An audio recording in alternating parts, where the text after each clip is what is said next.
शराब घोटाले में आम आदमी पार्टी को आज बड़ा झटका लगा है। सर्वोच्च न्यायालय ने आम आदमी पार्टी के नेता और पूर्व उप मुख्यमंत्री मनीष सिसोदिया की जमानत अर्जी खारिज कर दी है और मनीष सिसोदिया को अब अगले 3 महीने तक जेल में रहना पड़ सकता है। मनीष सिसोदिया ने पत्नी की बीमारी का हवाला देते हुए 2 याचिकाएं सर्वोच्च न्यायालय में दायर की थी, एक सीबीआई के खिलाफ और एक ईडी के खिलाफ। खास बात यह है कि सर्वोच्च न्यायालय ने इन दोनों अर्जियों को खारिज कर दिया और ये भी कहा जा रहा है कि सर्वोच्च न्यायालय ने इस बात को गंभीर माना है जो उनके खिलाफ सबूत मिले हैं। हमारे साथ हैं बीजेपी के नेता डॉक्टर नंद किशोर गर्ग। गर्ग साहब, कैसे देखते हैं अदालत के इस फैसले को? अदालत और वो भी देश के सर्वोच्च न्यायालय ने फैसला दिया है, सब चीज़ों पर गौर किया होगा, क्योंकि केस हाई प्रोफाइल उप मुख्यमंत्री और पूरे विश्व में शिक्षा और स्वास्थ्य में जिसने बड़ा नाम कमाया हो और 100% कट्टर ईमानदार हो, उस विषय में फैसला देते समय निश्चित तौर पर सारी चीज़ों को गौर किया है और बिल्कुल उनके भ्रष्टाचार कदाचार के मामले उनके ध्यान में आ गए हैं। तथ्य सीबीआई ईडी ने रखे हैं। मैं समझता हूँ सर्वोच्च न्यायालय का फैसला देश में लोकतंत्र को मजबूत करने के लिए और जो स्यूडो ऑनेस्टी बनते हैं, जो कालनेमी की जैसे कथा आती है, ये कालनेमी है केजरीवाल जी और इनके सभी सहयोगी। अरविंद केजरीवाल ने और मारलेना ने तो क्लीन चिट दे दी थी मनीष सिसोदिया को कि कोई घोटाला नहीं हुआ है और इनको जमानत मिलेगी, बेकसूर है। इसीलिए अब उनको भी, दोनों को अब अंदर जाने की अपने मानसिक तैयारी भी करनी चाहिए और अंदर भी लंबे जाने के लिए, क्योंकि मारलेना भी शिक्षा आज सारे विभाग उसी के पास है और ये सारा हज़ारों करोड़ रुपए कमा कर लोगों को शराबी बनाकर एक के साथ एक फ्री देकर पूरे देश के अंदर लगातार घूमना, स्पेशल जहाज़ों में पैसा खर्च करना, हर सीट लड़ना लड़ाना, और आज की राजनीति में चुनाव लड़ना कितना शर्म साध्य है और धन खर्च होता है। तो मैं तो जीवन में अपने भी 9-10 चुनाव स्वयं लड़ा हूँ और 30-40 चुनाव लड़वाए हैं और इसीलिए राजनीति से अपने मन से स्वयं पीछे हट गए चुनाव की राजनीति से। परंतु जो कुछ हो रहा है और मोदी जी का जो संकल्प है कि छोड़ूंगा नहीं, उसके लिए कितने ही कष्ट उन पे भी आ रहे हैं, गालियां भी मिल रही हैं, उसको मरने मारने की दुआएं भी की जा रही हैं, कोशिश भी की जा रही हैं। परंतु देश को भगवान ने बड़ी एक भारत के लिए देन है कि उनको इस काम के लिए भेजा है जो सबसे मुश्किल काम है। तो भगवान से प्रार्थना है कि उनको शक्ति प्रदान करें और सब भ्रष्ट लोग, परिवार के परिवार, नौकरी में भी बदले में ज़मीन लेते हैं, कन्विक्टेड हैं, सजाए याफ्ता हैं। और फिर इस देश के मीडिया से भी अनुरोध करूंगा कि सजाए याफ्ताओं को ये तो लिखना पड़ता है जैसे सिगरेट पीना स्वास्थ्य के लिए हानिकारक है, तो लालू यादव इनके जिनके बारे में कोई लिखें तो ये तो लिखें कि सजाए याफ्ता श्री लालू यादव। आपने जैसे कहा कि सर्वोच्च न्यायालय ने तथ्यों पर गौर किया होगा सारे, और उन्होंने ईडी साथ में सीबीआई के जो तर्क हैं उनको ज़्यादा मजबूत माना है, इसीलिए जमानत याचिका उनकी निरस्त की है। पिछली बार आपने बात में ये भी कहा था क्योंकि सिसोदिया तो जेल में है, व्यक्तिगत पैसा उन्होंने बेशक ना कमाया हो, पार्टी के लिए काम किया है। अरविंद केजरीवाल शीश महल में रह रहे हैं और चूंकि अब लंबे सिसोदिया अंदर रहेंगे तो आपने ये कहा था पिछली बार कि वो सरकारी गवाह बन सकते हैं। मुझे लगता क्या कि अभी ये जो चुनाव, फिर इस देश में चुनाव बार बार, इसीलिए ये लोग मोदी जी कह रहे हैं कि चुनाव एक बार करा लो भाई। इसीलिए पूर्व राष्ट्रपति को भी उनकी सेवाएं ली जा रही हैं, लॉ कमीशन की भी। भाई इस देश में रोज़ाना चुनाव तो हटा दो। तो लॉ कमीशन ने जैसे कल भी क्या है कि 1 साल में एक ही बार हो जाए एक कैलेंडर में, और 5 साल की गारंटी वाले हों, ताकि उनका एक बहाना था ना कि बीच में सरकार बदले तो फिर चुनाव होंगे, तो फिर अलग अलग चुनाव हो जाएंगे। तो कल उसके भी एक स्पष्टीकरण आया है कि विदेशों में कई जगह कि 5 साल के लिए जो चुना गया तो 5 साल के लिए वो विधानसभा या लोकसभा रहेगी। मुख्यमंत्री किसी एक हट रहा है तो दूसरा आ जाओ, किसी को तो चुनेंगे लोग। अगर 230 की विधानसभा है तो चुन लो भाई किसी एक को। अगर ए पसंद नहीं आ रहा तो बी बना लो, बी पसंद नहीं आया सी बना लो।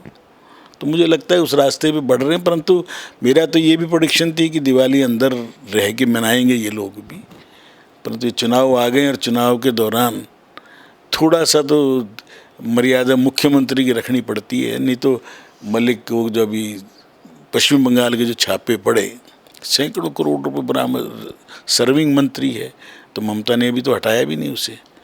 अभी आपने पश्चिम बंगाल की बात की, महुआ मोइत्रा ने, आपने जैसे उस दिन बताया था, अपने दोस्तों से लिपस्टिक जैसे महंगे गिफ्ट लिए हैं, उन्होंने कबूल ली इस बात को?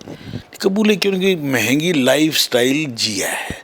अगर उनकी सैलरी 80 लाख 1 करोड़ 1.5 करोड़ रुपये साल थी, तो मस्ती तो पूरी लंदन में रह के तो मस्ती तो उठा ही ना। अब वो नौकरी छोड़ के आ गई राजनीति में, क्या परिवर्तन करने की इच्छा लेके ही आई होंगी शुरू में। तो वो परिवर्तन तो होता नज़र नहीं आया, पर MLA बनी, फिर मंत्री बन गई, ना MP जी।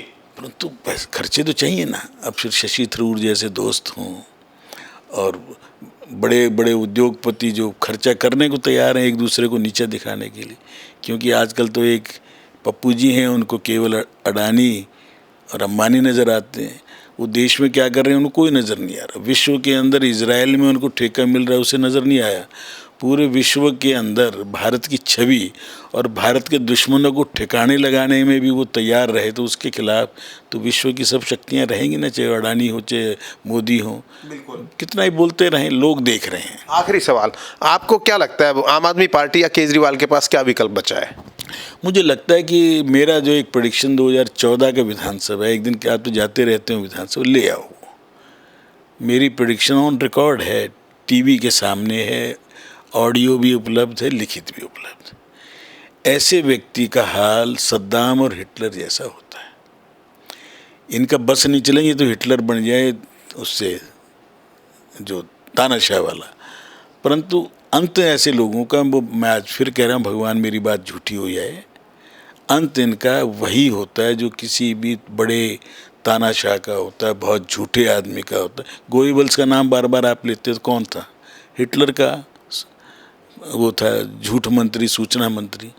तो ये सब लोग, इन्होंने लगातार एक ही भाषा बोल बोल के सारे एक ऐसा इकट्ठा हुआ गैंग ये, जो भारत को टुकड़े करने वालों के साथ है, भारत की अस्मिता के खिलाफ हैं। मौका लगा के राम के भक्त भी बन जाते हैं। तो राम कौन था वहाँ? तो शौचालय बना दो, यही सिसोदिया और केजरीवाल भी कहते रहे। अब बन गया तो सारे जाएंगे प्रणाम करने। अरे राम से जिसने विरोध किया राम का, उसके परिवार का कोई नाम लेवा नहीं बचा आज तक। तो ये तो राम के अस्तित्व पे भी प्रश्न चिन्ह लगाते थे। अभी भी इनका जो इंडी गठबंधन है, वो अब राम का भक्त भी बनता दिखा दूंगा आपको अगले साल तक। इसलिए ये सब लोग कुर्सी के लिए कुछ भी कर सकते हैं, देश बेच भी सकते हैं, तलवे भी चाट सकते हैं, और कुर्सी चाहिए, और कुर्सी के लिए ऐशो आराम की ज़िंदगी चाहिए।